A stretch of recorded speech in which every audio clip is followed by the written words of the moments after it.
Well, it's a kind of what if film, really. It's about a singer-songwriter, an unsuccessful singer-songwriter from Suffolk, called Jack Malik, and it's not going great for him.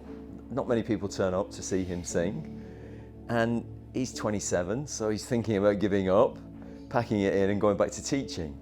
And then there's an accident, there's a kind of blackout, kind of magical blackout or something, all the lights in the world appear to go off.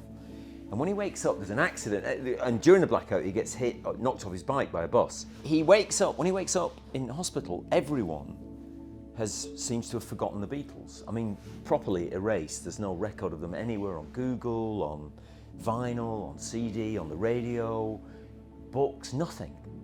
But he can remember the songs, if he can remember the lyrics and the tunes.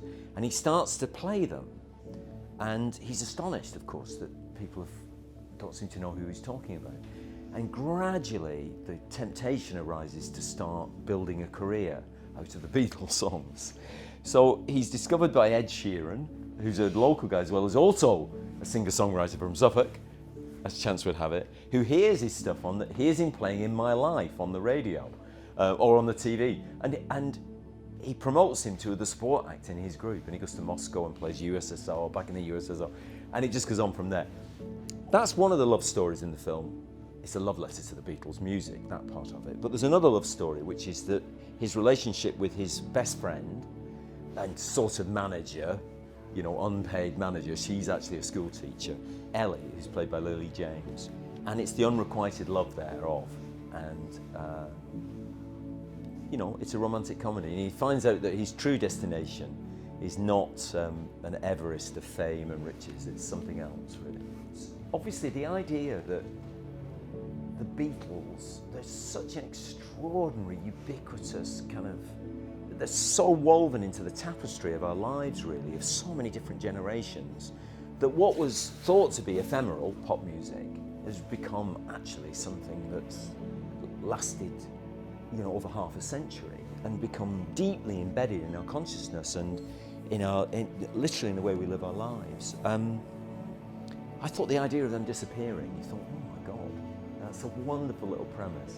And it's a very joyful film as well, much like their music. That's not to say there isn't a kind of sub-note of melancholy in it, which there is in their music as well.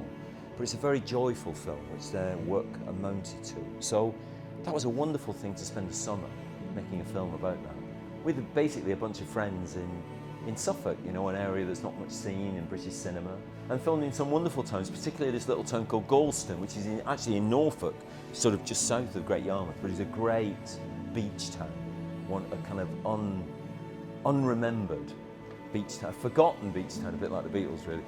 Because it was apparently its heyday was Edwardian times, where it was a very fashionable place to go to take the sea air.